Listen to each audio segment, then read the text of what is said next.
Oh mei. Ach, das war heute mal wieder so richtig lustig, gell? Ja, war echt lustig. Ja. Aber jetzt hab ich einen Kohlampf. Ich kann eine halbe Sau in der Semi verdrucken, gell? Bin ich bloß aus dem depperten Kostüm da rauskammert. Ich schwitz wie Sau. Juckt's? Soll die lausen? Das ist sehr witzig. Helfen wir lieber mal raus da. Da geh mal her zu mir. Ich mach da einen Reißverschluss auf. Du Gorilla, du. Ja, was ist denn? Ja, der zwickt, der Reißverschluss. Ich bring ihn ums Verrecken nicht auf. Na toll. Und jetzt? Soll ich im Affenkostüm verhungern oder was? Ah, da müssten wir fast zum Tierarzt fahren, gell? Du hast gut lachen, aber ich komm gleich in Unterzucker.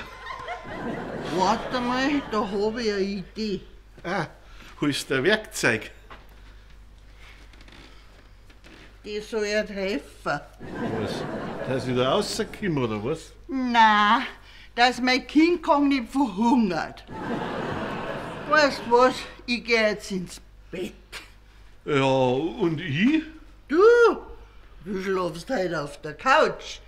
Weil du bist derjenige, der wo alle sagt, Viecher haben im Bett nix verloren. Ha. Ja, okay, da hab ich doch die Katz gemeint.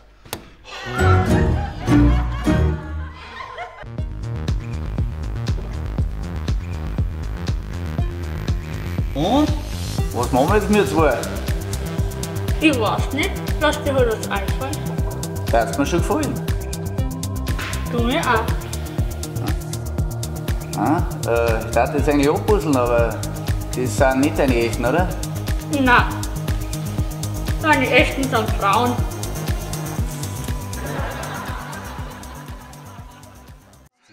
Ich sag's euch, Jungs, ich freue mich schon so, wenn einmal wieder ein richtiger Fasching ist. Da sagst du Ihr was. nicht? Aber hallo, Wird Zeit. ich geh dann gleich als Boot holen. Als Boot fahren? Ja, da lass ich mich so richtig voll laufen. Ja, und ich gehe als Schwamm. Und saug mich mal wieder richtig schön voll. Und ich gehe als Lader. Ich kipp alles weg. Alles. Und du? Ich geh als Windows.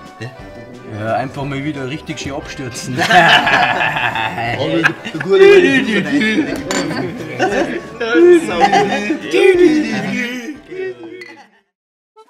Bayern Comedy wird unterstützt durch die private Landbrauerei Schönram.